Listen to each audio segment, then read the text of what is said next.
Good evening, everybody, and welcome to our webinar this evening on managing anxiety.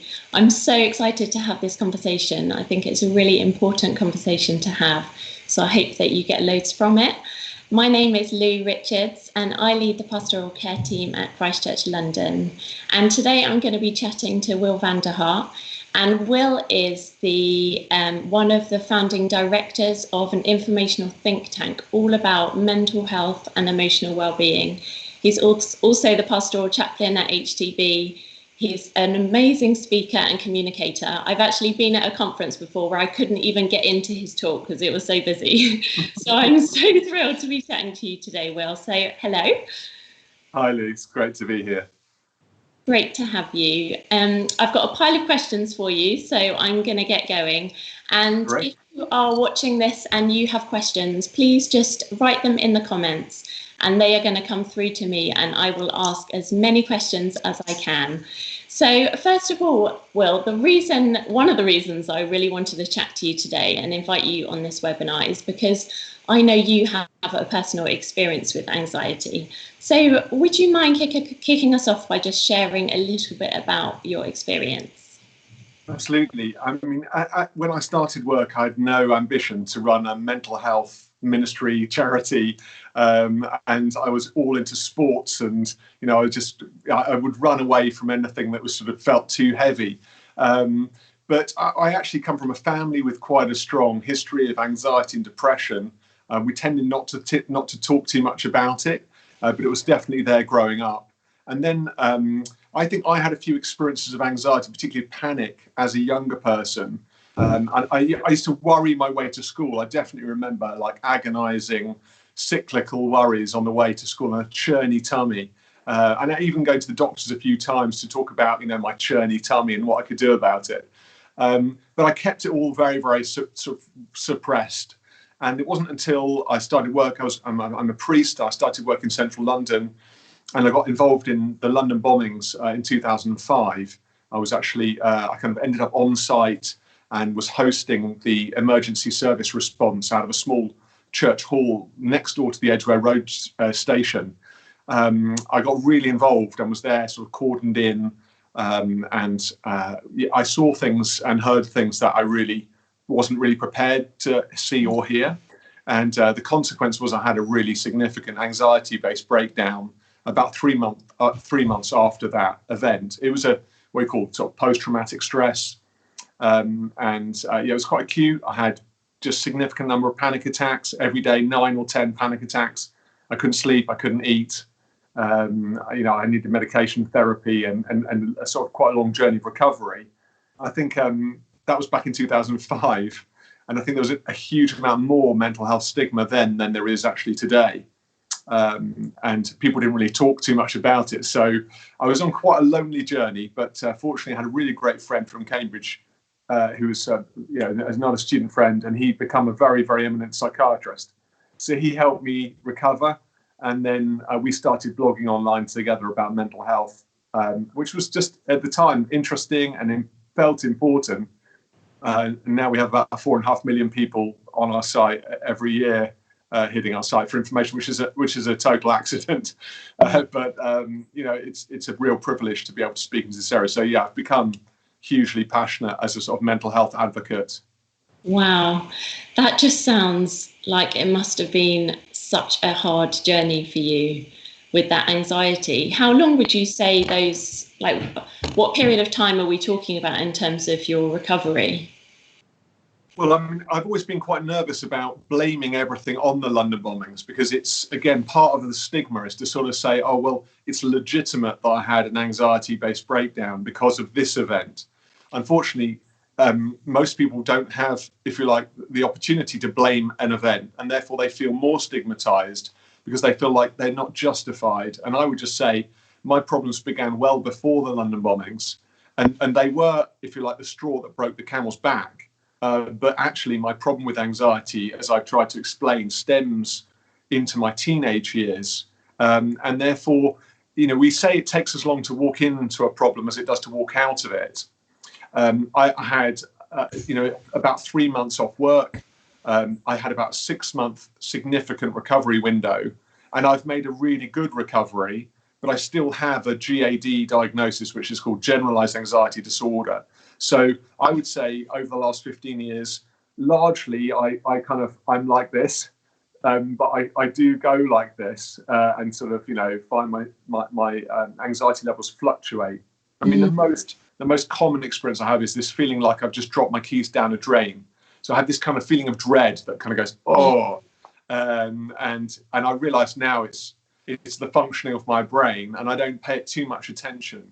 But when you're anxious, you tend to overread your own psychological health, and also you scan your body for any physiological changes, and that tends to keep the spiral of anxiety alive. So you start off being worried about something, and then you start worrying about your worrying, and it becomes a kind of echo chamber where you're constantly really scanning and struggling. So it takes a while to work through, but just to encourage people that actually I'm doing well, and recovery is totally possible. And if you're struggling with anxiety, I mean, pray you don't have it as acutely as I did, but if you do, it's possible to walk free.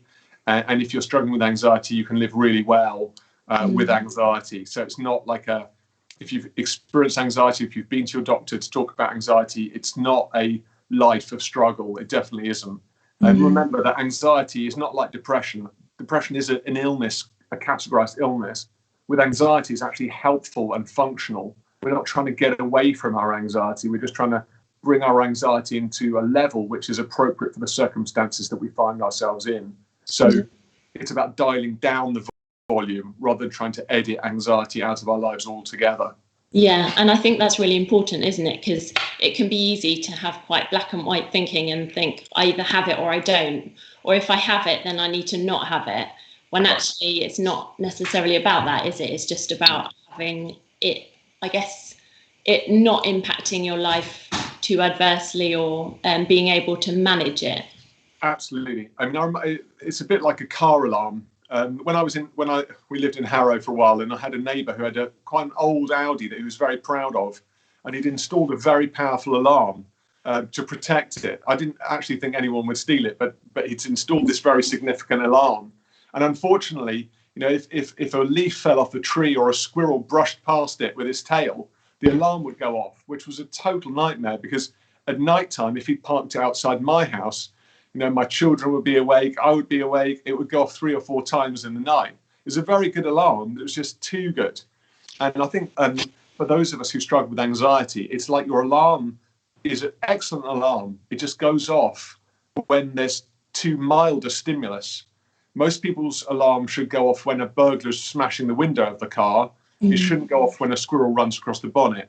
And it's about turning down the sensitivity so you have an appropriate level of security, rather than this hypersensitized limbic system, which is what causes the emotional alarm to go off all the time and propagate these kind of anxiety issues. There's things we can do to help ourselves with that, but we have to work with the system we have in place at the time. Yeah, that's really, really helpful analogy, actually. And just going back to your own story, I think there are obviously so many strategies and tips we can give, but I think there's something so powerful in hearing someone else's story and knowing, oh, I'm not alone, or I'm not the only person who feels that way or thinks that way. There's not something fundamentally wrong with me as a person. So I'm really grateful that you shared that story. And for anyone who has recently tuned in, then welcome to our webinar on managing anxiety. I'm having a great chat with my new friend Will, all about his experience of anxiety. And I guess my next question is partly kind of what we've been talking about already, in that if there's someone who is really struggling right now, what would you say to them as kind of your best words of wisdom to what they should do right now? So my best advice is always to see your GP. Most people leave it far too long to actually instigate help. And walking out of anxiety is, it's a journey that you definitely can win, but it's a journey that we all do better in when you get help. And part of the anxiety journey is about editing out other concerns. So some of the symptoms of anxiety can be biologically created. So, for example, an overactive thyroid gland can mimic quite a lot of the manifestations of anxiety. It's really important if someone who's watching has been struggling with a significant level of anxiety, where they may be having physiological experiences like panic attacks, cold hands and feet, headaches, sweating, a tight band around the head, tummy problems. If you're having those problems, you can book a double appointment with your GP and that double appointment gives you 20 minutes, not 10, to discuss your emotional health. And about between a third and a quarter of all GP appointments relate to people's emotional and mental health. So your doctor won't feel that you're wasting time. They'll welcome you, they'll talk to you compassionately, they'll take a full medical history, and they'll give you helpful advice. So the first and most important kind of golden rule is actually that you see your healthcare provider as a first port of call. And once you've done that, you can be confident that you know what you're dealing with, and then you can enlist other sorts of support. But the first thing to do is to know this is the problem that you're struggling with. Now, there will be people on this call who have that kind of level of acute anxiety, and there'll be other people who say, well, I'm not that anxious, but I do struggle with worry and occasional bouts of feeling uncomfortable where anxiety is concerned. They might not feel that it's the right time for them to go to see the doctor. But again, my advice is still, if you're in doubt, definitely speak to your GP. But they might want to list other sorts of activity to see whether they can bring their anxiety or worry under control before they then take that step. So the key thing is know that there's help out there, and know that actually people will welcome you to get those conversations started. And there are lots of different strands to recovery. So we talk about the kind of cognitive strand, understanding what we're thinking and how what we're thinking about can affect our mood and our physiology. Then there's the biological aspects of anxiety and how we can actually help our body to cope and manage with anxiety. There's also a pharmacological aspect of that. That just means medication. And some people will benefit from two sorts of medication. One group's called the benzidine. They're sort of a relaxant drug that helps people when they're acutely anxious for a short period of time. And then there's medications called SSRI medications. They're anti-anxiety or antidepressant medications. And there's a whole family of those, and they tend to be for longer use. And many of them are focused on reducing anxiety. So depending on where someone's at, there'll be different sorts of tools that they might need for recovery. And some folk might be slightly afraid of the idea that their doctor will ply them with tablets as soon as they arrive. They absolutely will not. They will assess and listen to you very carefully. But for some people, that is an important part of their journey of recovery. And for me, I needed to use antidepressant medication for a season in order to help my mind and body recover. That's not everyone's journey, but it's important, again, to reduce stigma around that and say, actually, that's absolutely okay. And if that's what your doctor's suggesting, that's actually really helpful. Yeah. People tend to be happy to take medication around physical disease, but they struggle where emotional mental disease is concerned. And I would just say, if you can take paracetamol, you're never treating a pain in your body with paracetamol. You're only treating your brain. So if you're happy to take paracetamol, you should also be happy to take any other medication that your doctor prescribes, which impacts your brain. Yeah, it's so true. And I think the stigma is definitely changing around antidepressant medication or anti-anxiety medication. One question that I'm asked quite often is, how do I know if my level of anxiety is excessive? And how do I know, I guess, how do I know if it's really a problem, or is this just normal? It's a great question. And I would say normally when people start actually asking other people whether their level of anxiety is normal, that they've crossed the threshold into what isn't actually normal. We all have a social conscience where we feel slightly ashamed or embarrassed when we ask people unnecessary questions. And or when we confess or describe things vulnerably. And so that is a barrier normally to our level of discomfort. And therefore, we only cross that barrier when we feel significantly uncomfortable. And so I would say if you have backed away several times from telling a friend and you generally feel fine, you might find yourself below that threshold.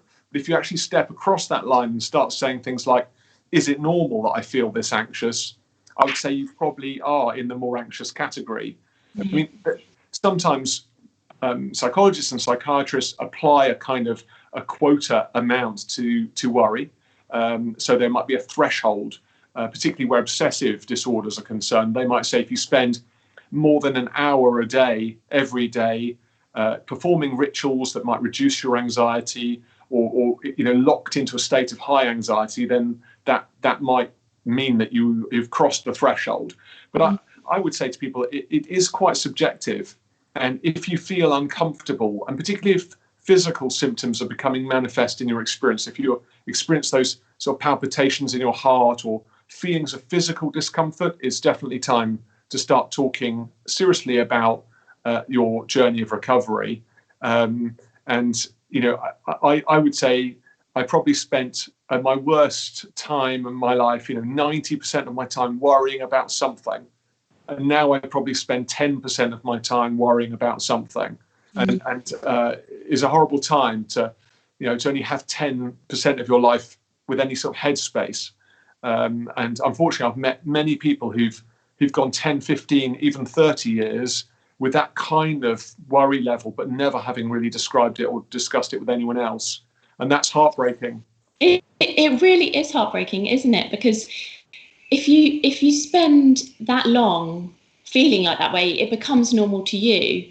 And so for people to be kind of just carrying on with life with that level of worry or anxiety, it really is heartbreaking, because who's able to live life to the full when they're spending that much time feeling anxious is so difficult. And so your suggestion of going to the GP and getting help is just such a valuable one, because everyone wants to live their best life, don't they? Absolutely. I mean, and there's some anxiety disorders specifically which propagate a sense of shame, which so often impacts people with these sort of problems that they talk themselves out of ever getting help because they feel that they'll be embarrassed if they do. And one particular disorder, which is again quite prevalent amongst teenagers and younger people, is spectrum OCD disorder. So this is obsessive compulsive disorder, and it encompasses a very large range of different anxiety issues, but obsessional thinking is one of them. And unfortunately, I think the average onset to diagnosis for that disorder is 17 years.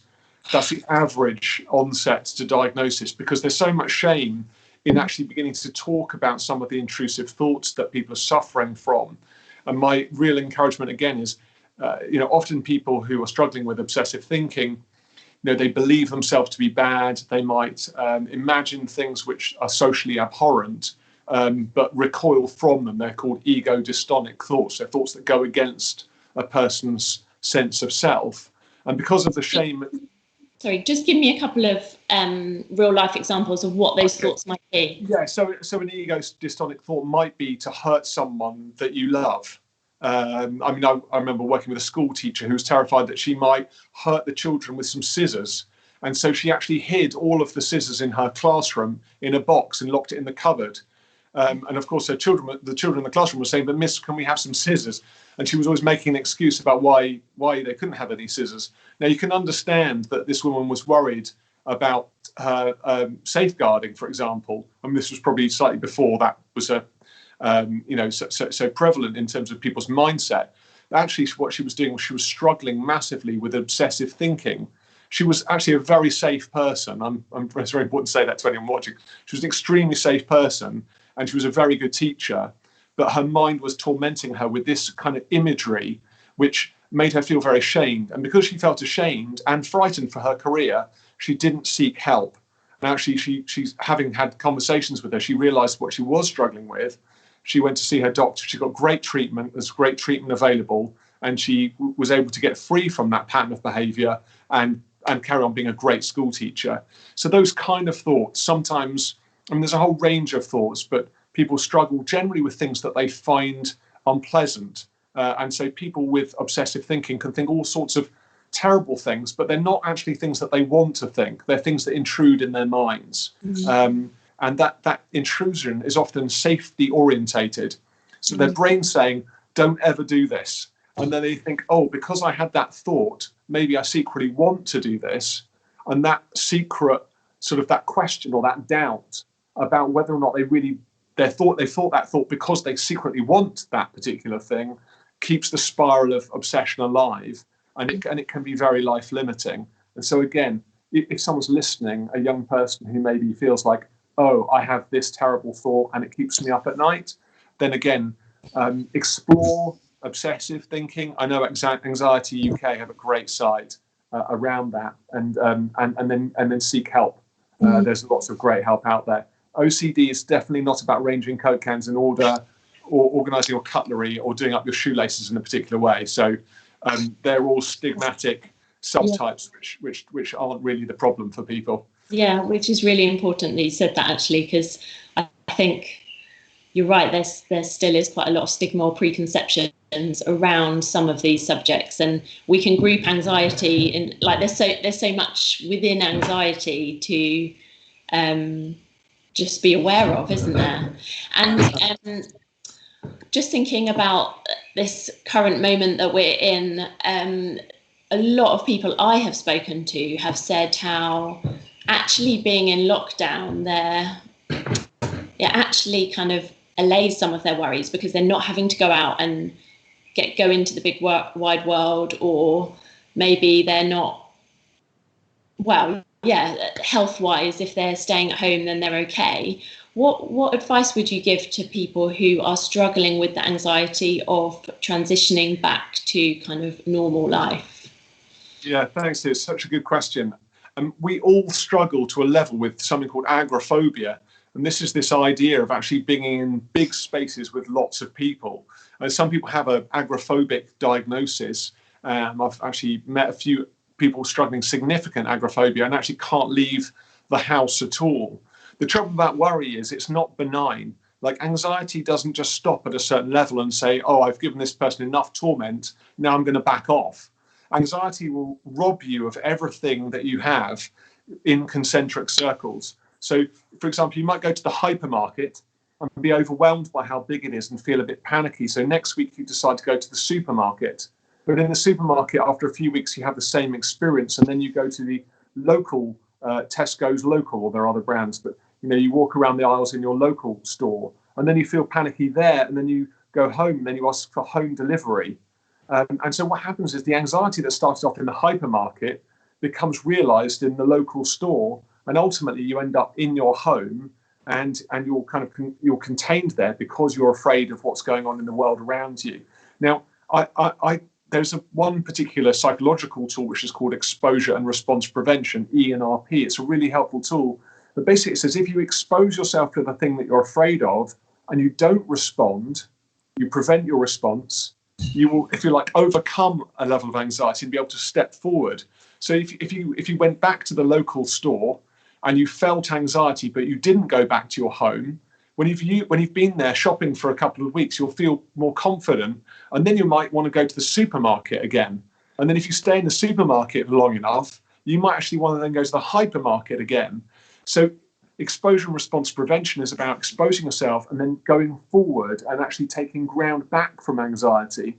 And I think where agoraphobia is concerned, I mean, where people have clinical agoraphobia, they need psychological support and they need to work with professional therapists.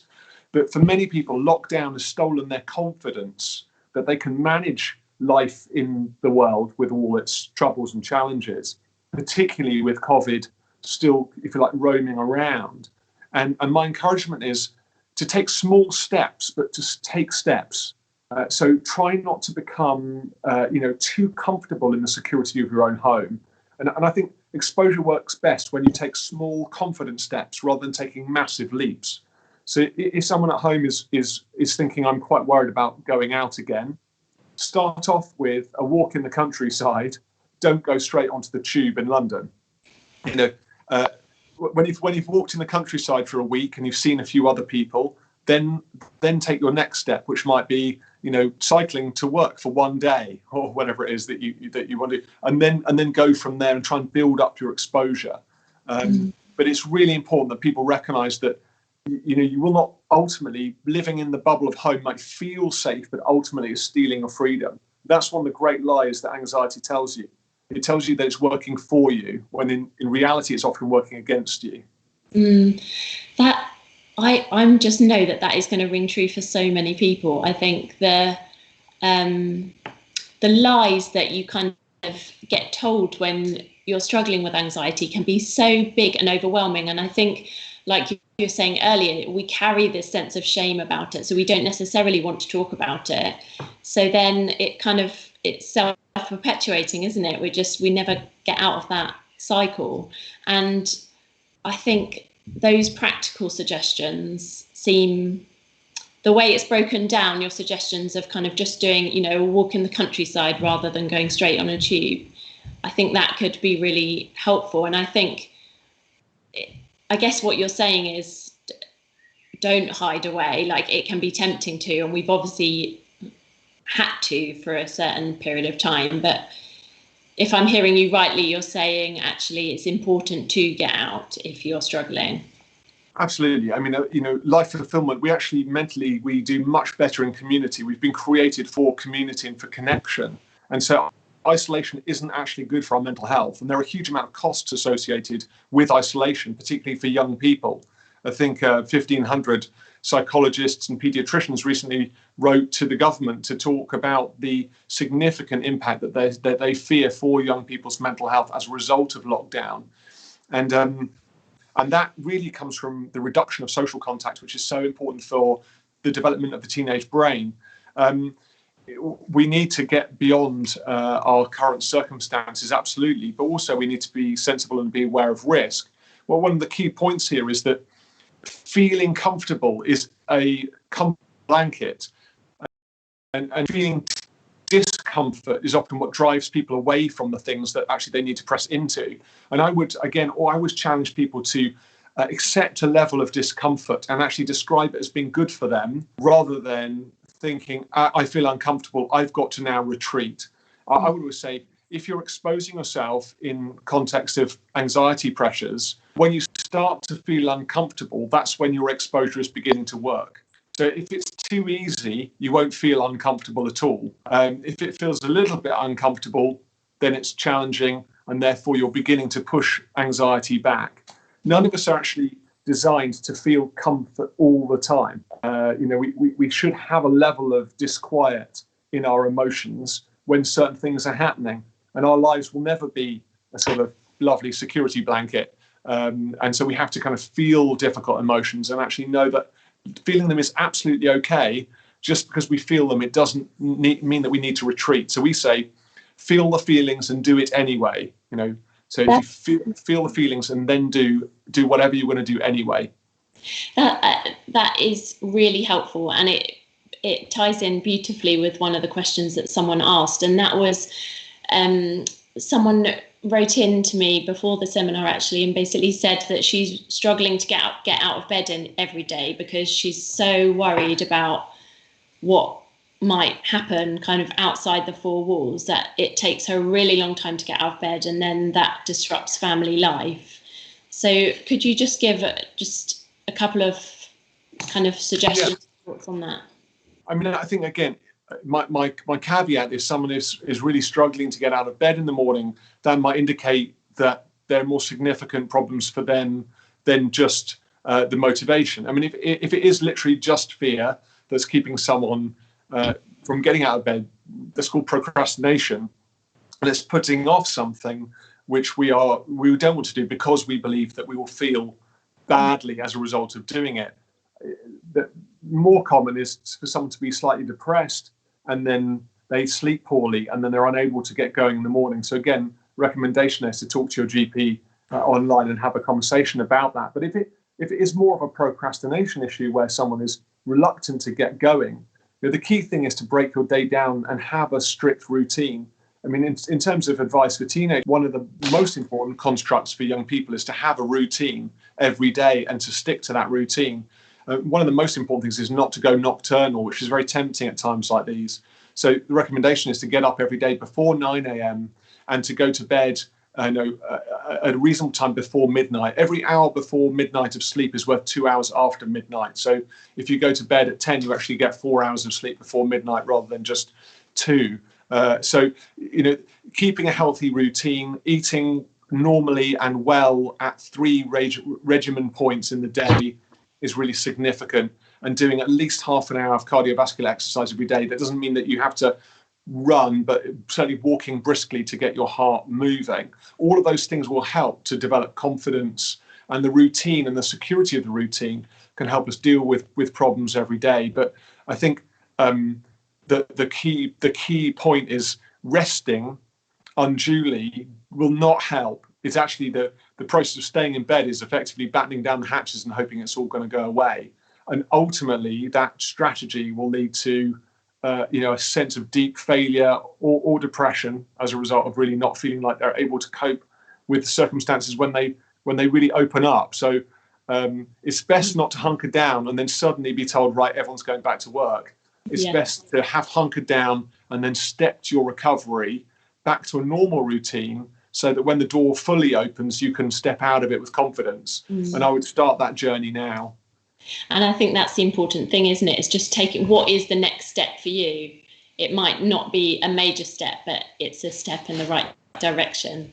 If you've recently joined us, welcome to the webinar on managing anxiety. Me and Will and I are having a great chat all about it. And someone has just texted in a question, and that is about the role of meditation, mindfulness in managing anxiety. What are your thoughts on those? Would you recommend them? Absolutely. I mean, we have two sorts of nervous system: the sympathetic nervous system and the parasympathetic nervous system. And one part of our nervous system is about security, which we've already talked about. So there's the three systems of the body, effectively: security, recovery, and productivity. And the security system is the one that's responsible for anxiety. But there's equally a calming system, another part of our sympathetic nervous system, the parasympathetic nervous system, that counteracts our anxiety and helps us to settle again. And you can actually stimulate that practically through meditation, breathing exercises, visualization. Those things are really healthy. So a key strategy to stimulating that part of ourselves might be something like box breathing, which is a really simple technique where you breathe in for 4, you hold your breath for 4 beats, you breathe out for 4, and hold your breath again for 4 beats before breathing in again. So box breathing techniques are really great, because when we're nervous, we hyperoxygenate our blood. So when someone becomes anxious, they begin to overbreathe, which brings too much oxygen into their bloodstream. And that's the beginning of a panic attack. Because of the fight or flight mechanism, if a bear breaks into your house in the woods, you start breathing very quickly because you need to flood your body with oxygen so your muscle groups can use that oxygen to run really quickly. And your blood is filled with two hormones, adrenaline and cortisol. They make your pupils dilate. They draw all the blood away from your exterior limbs towards your heart, and your heart rate increases so you can perform superhuman tasks with superhuman strength. When you're having a panic attack, there is no bear and there is nowhere to run, but you're experiencing the same physiological symptoms. And stimulating your parasympathetic nervous system to calm everything down again rebalances your blood oxygen levels by increasing carbon dioxide, not oxygen, and help you to relax your whole body. And they actually back you away from a panic attack. So there's a few simple things you can try. One of the ways in which we can build ourselves up to panic and anxiety is by clenching. Now, if you've watched any of those horrible police camera action videos, you will see men and women who are about to fight start doing this. They start pumping their fists. And what happens when you pump your body and tense it is it sends messages to your brain saying that you're under threat. Now, a lot of people secretly pump their body by crossing their body, crossing their legs, crossing their arms, or holding themselves. And all of that pressure creates a feeling of imminent threat in your brain. So the first thing to do is unfold. And one of the best ways to doing that is uncrossing your legs and placing your hands palm side up on both knee. And then drop your shoulders, and that's the posture from which you begin relaxation. And then if people feel like they're moving towards panic attack, the best thing they can do is breathe only through their nose. It's very hard to have a panic attack by oxygenating through your nose. So if you close your mouth and only breathe through your nose, it's a bit like breathing into a paper bag, which is an old trick that people used to use to get away from that kind of level of anxiety. And when you're in a state of relaxation, you can't actually have an anxiety attack and also be relaxed at the same time. So the best antidote to anxiety in physiological terms is actually by meditation, breathing exercises and relaxation. Some people, again, will need some extra support from their GP, normally by the way of those benzodiazepine medications that help their body to relax, if you like, in a medical way. But you can use these breathing strategies and muscle relaxing strategies to overcome worry, as well as a tool which actually can mean that you can let go of the medication over time and just use these strategies. Personally, I haven't needed medication for 14 years, and I've just used strategies around mindfulness meditation, breathing and relaxing exercise, muscle relaxing exercises as a way of controlling my anxiety. So it's really powerful.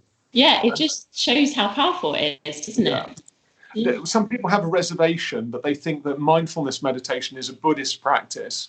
Just to be clear, I mean, obviously, any Buddhists on this call will say it is, and they'd be right. It has been used within the Buddhist religion for millennia.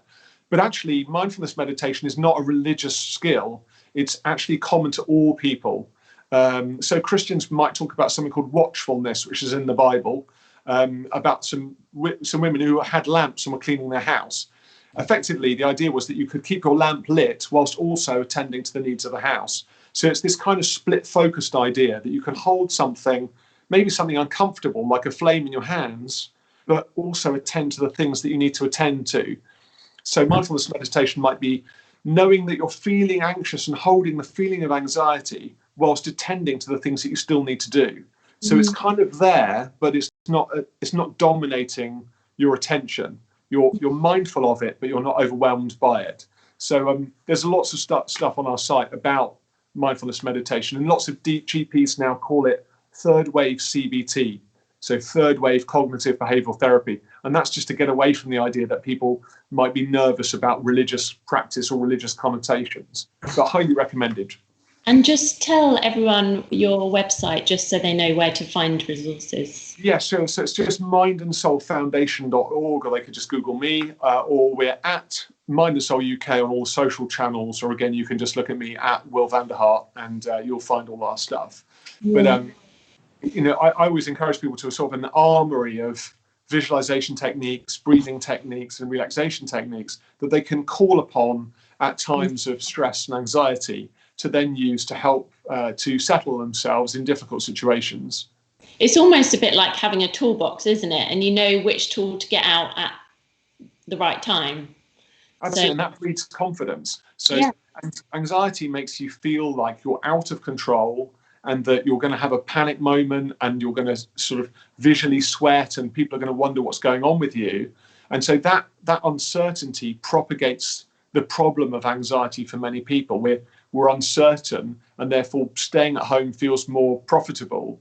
But when you actually are confident to use particular tools that help to diminish the amount of anxiety that you're experiencing, especially if it becomes panic orientated, then you feel more and more confident. So it's like, climbing a mountain with the right gear. If you know you've got the right gear, if you fall off, you've got a rope to hold you, you've got a harness around your waist, you've got a helmet on your head. It's difficult, but you're going to be okay. So that's what we really would encourage people to think about, is getting a toolkit together of cognitive tools that they can use to help them when anxiety strikes. And if someone knows that certain events, so we've had a question where if you have to go to a certain event and you know that it's going to make you anxious, what would you suggest? Is this basically like this toolbox idea? Could that be used for that, or would you suggest something else? Absolutely, but again, it depends very much on context. I mean, I'm not a masochist. I don't go around looking for settings that are basically really, really difficult for me to deal with and then force myself into them. If I'm feeling uncomfortable in normal circumstances, I push myself through. For example, like my wife hates this, but if she says, "Did you lock the doors?" I always refuse to go back. And the reason I refuse to go back is I'd rather be burgled than have my life controlled by the idea that every time I go away somewhere, I have to go back to check the doors. Because I know for me, if I started that process, I'd probably keep on going back to check the doors. Yes. So on that level, I have to push through my anxiety and take a few risks. If, though, someone is writing in and there's a setting that is traumatic for them because of some person who's been in their life who's been very difficult, they don't want to encounter them again, or some particularly difficult event that's happened in a physical setting that they don't want to be necessarily exposed to, then I would say don't go.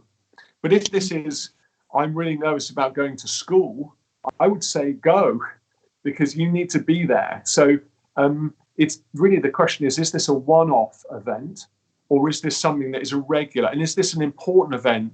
Because if it's really important, it might be one-off, but the benefits of going will outweigh the costs of going. In my experience, most people who push through don't regret pushing through. Yeah. And this is a big subject, so I know we can only talk about it for a short amount of time, but when you've got a child who is very anxious about, say, going to school, or you're noticing they become anxious about socializing or things, what tips would you give parents who are worried about their children? Sure, you're talking to the right person, because I have 3 children. One of them has quite significant struggles with anxiety. Again, probably genetic. There's a 40% prevalence of genetic transmission of vulnerabilities towards anxiety and depression. So my daughter does struggle with anxiety, and she struggles getting to sleep. She worries that she's not going to get to sleep, and sometimes she worries about events at school. I mean, I think the first thing for parents to do is not to diminish your child's problem. And most parents are nervous about talking about emotions with their children, because they believe if they do, they're going to open Pandora's box and somehow pathologize their child. And that's actually not true. Your child's emotions won't be fueled by your willingness to talk about them. They'll actually be settled. And so it's really important that parents don't belittle or diminish a child's experiences by saying, oh, don't worry about it, or don't be so silly, which is something I hear quite a few parents saying to their children. Or they say to me, oh, my child's being really silly about school, or silly about going to whatever, the town, or whatever it is that they're worried about. So it's important not to diminish or embarrass a child about their emotions. And I tend to work really hard to talk to my children, particularly to my daughter. And so I have an everyday check-in when I put her to bed, which is, how have you been feeling today? I talk about intrusive thoughts with, I call them buzzy bees. And I talk about, I try and help my daughter to realize that if she swipes the bee and makes it angry, it's more likely to sting her, because she can't stop the bees coming into her world. So I quite often say, have you had any buzzy bees today? And if you have, what did you do? And she'll say, oh, I had a bit of a buzzy bee about this. And I said, well, what was your response? And she was like, oh, well, actually, I let it buzz around for a bit, and then it seemed to go away on its own. Or, I got really upset about it and I locked myself in the loo. So we talk about those things in more of a childlike language. I mean, she's a primary school child, but teens need to talk about these things too. And it's the alongside friend voice which parents need to adopt, not the condemnationary or even the fixer. I mean, a lot of parents quickly reel out all these facts for their teenagers, or buy them all these books that they haven't read themselves. What they really want is someone to listen to them. What they don't need is someone who's sort of telling them how to fix their problems. Mm-hmm. And so it's the empathetic, non-judgmental listening which will make all the difference for your child. And again, if you're really worried about your child's well-being, definitely start with your GP. There's lots of fantastic charities that support children's mental health out there. And just because your child might be struggling, it doesn't mean you've been a bad parent. Lots of parents don't want to get help because they feel guilty, or they worry that social services will get involved if they raise a concern about their child's mental health. And actually, 1 in 4 of us will have a mental health problem. Our children are struggling with mental health right now, particularly. I think the reality is that 1 in 4 teenagers will have experienced depression by the age of 19. So, 1 in 4 of us, will struggle in that way. It's really significant as a problem, and we need to be better at handling it and confident about it. 1 in 5 12-year-olds say they're stressed and struggling with anxiety. That's a lot of children. That's primary age children. 1 in 5 say they're stressed and struggling with anxious thoughts. So, we have to be confident in how we talk to children and young adults, and that's always in an empathetic, generous, and kind way, and explore together. There's some fantastic books out there as well for children and for teens around mental health that can really help them. But don't just buy one and give it to them. Read it with them is the best way forward. Yeah. And the statistic 1 in 4, I mean, I've heard that quite a lot, and if we don't experience ourselves, we will more than likely know someone who does. Just quickly, can you just give us a few kind of ways that we can support other people who are experiencing anxiety? I mean, we have a lot of people connected through the Mindsoul Foundation side, and they often will say something very simple, which is please tell. I mean, particularly we address the church. I'm a priest, and where they say, please can you tell all the Christians to stop trying to fix my problems and just to kind of pray for me, or like just ask me how I'm doing. I was thinking about it like this, if someone has a really rare form of cancer, you don't Google like rare form of cancer, do a short course and come back and see that person and say, hey, I've got some really great advice for you. You should take this vitamin pill, and you should eat this smoothie, and you should do these sort of exercises. They'd look at you and go, what are you talking about? I've got a top consultant who's looking after my illness, and I'm taking this really expensive medication that's really specialized. Why are you telling me this? But when mental health is concerned, people go online, look up a few things, and then say to someone, "Oh, I'm gonna fix you," and they're like, "What? What are you talking about? You've no idea, what to do." But that's their experience, and people believe, I think, falsely, that they can somehow fix people's mental health problems through a couple of clicks on Google. And our encouragement is to say, look, stop trying to fix your friends.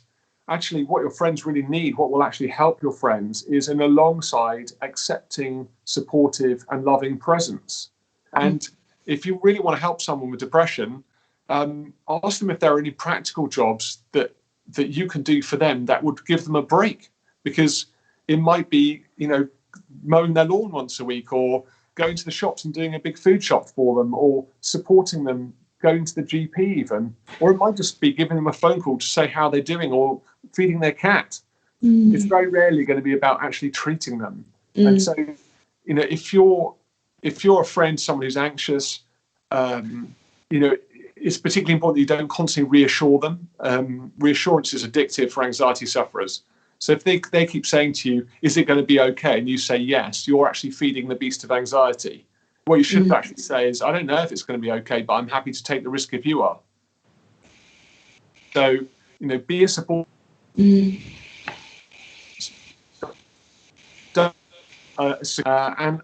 offer to be an alongside support. So that person could then go through the phases of exposure, or be an exit strategy for them.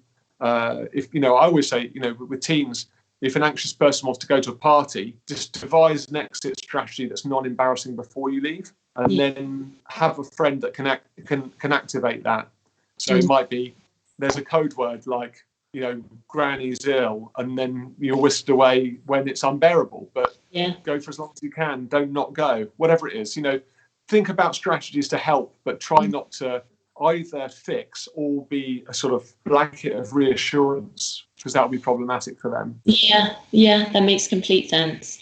And the idea of not fixing ties in, I guess, with my next question, and that is, what role do you think that support groups can play in someone's journey with anxiety?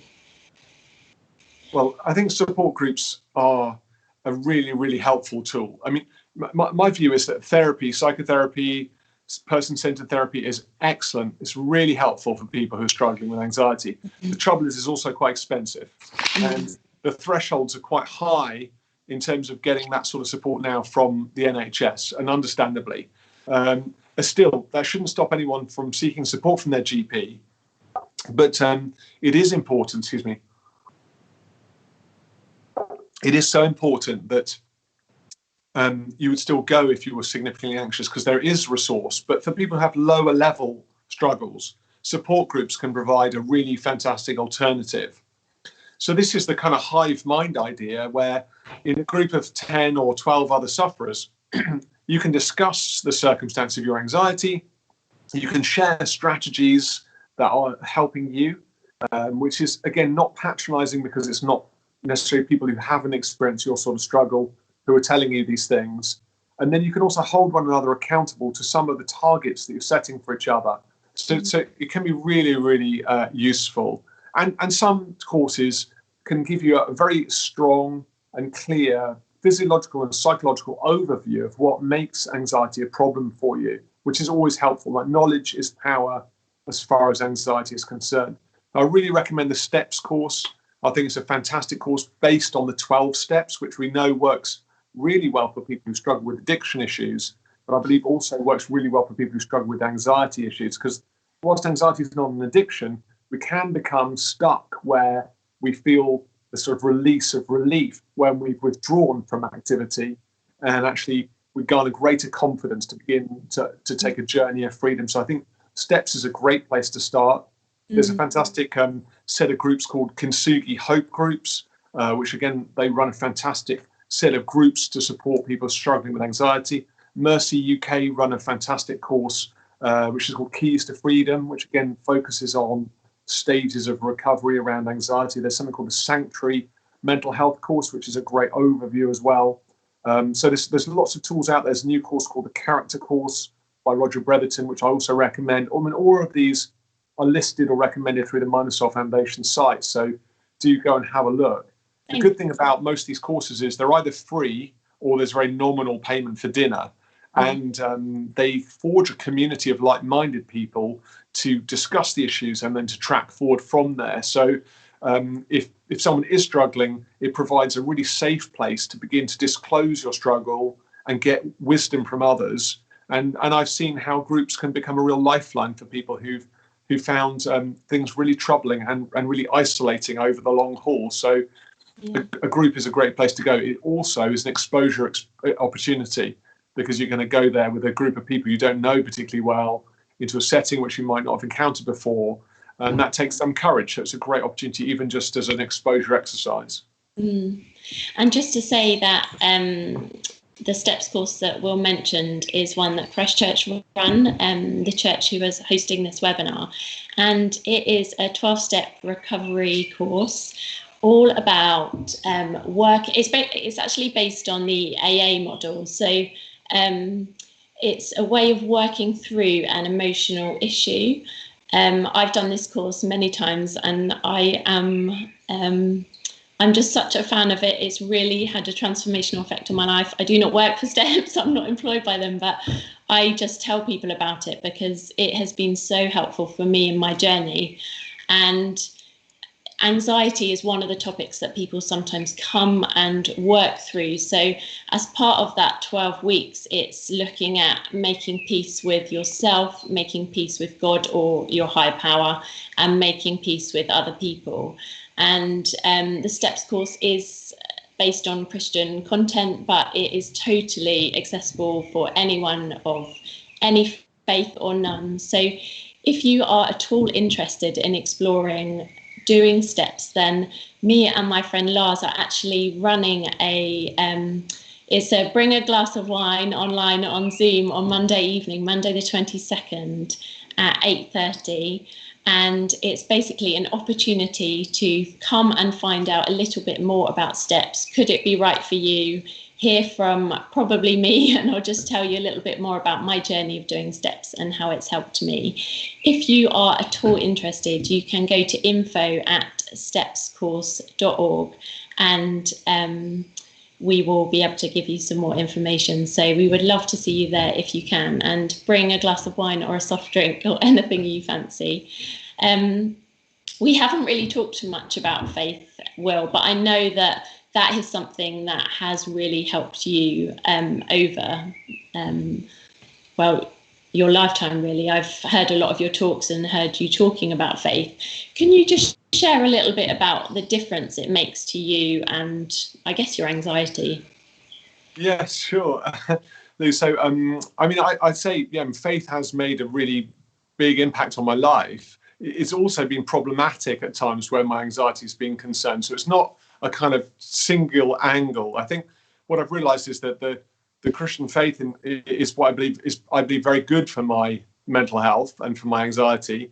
But sometimes some of the ways in which things have been interpreted or shared with me haven't helped me.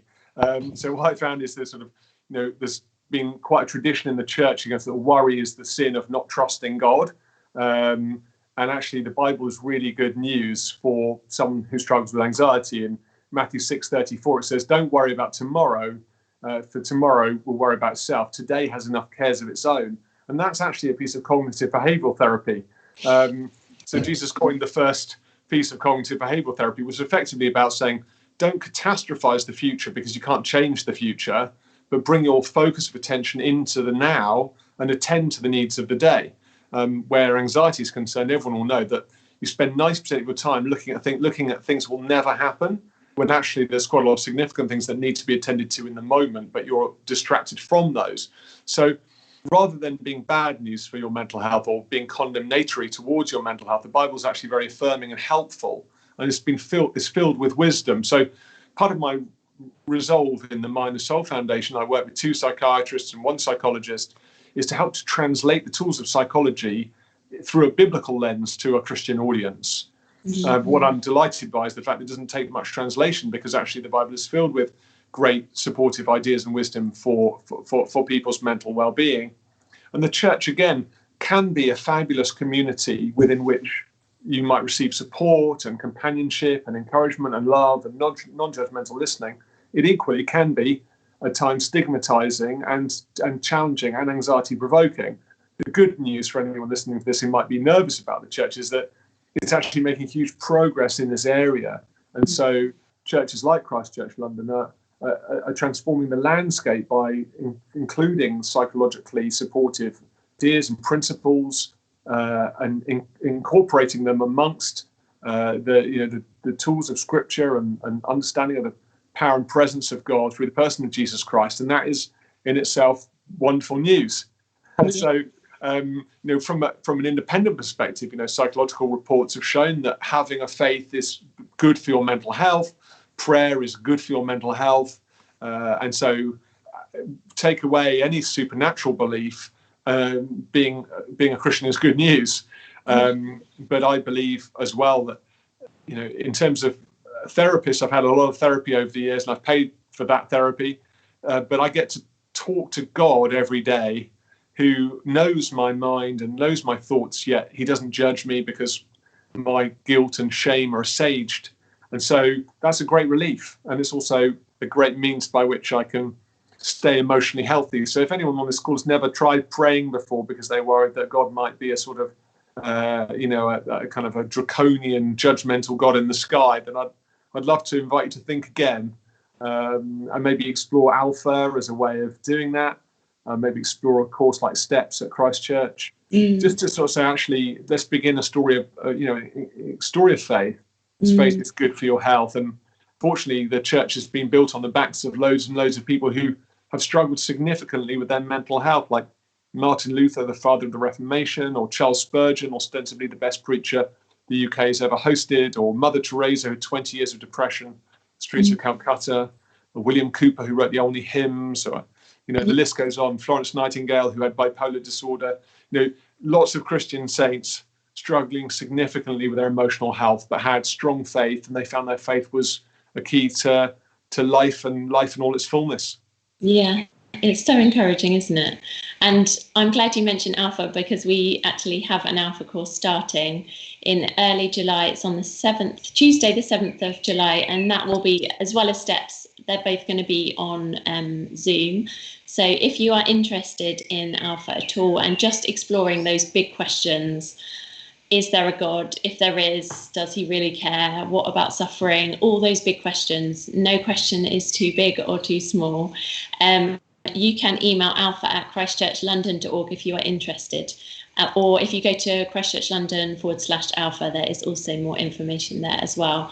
And if you have, if the whole topic of faith has made you inquisitive, it's a really good time to try church, because you don't even need to leave your house. So Christchurch London have services every Sunday. You can just go onto our website and just click Church at Home, and no one needs to know that you've even watched. But I too find faith a really great source of strength and comfort in my own journey and my own mental health as well. And we're almost up, Will, but do you have any final thoughts or comments just to share with us before we end? Well, thanks so much for having me on today. I mean, I think my parting sort of encouragement is for anyone who's anxious.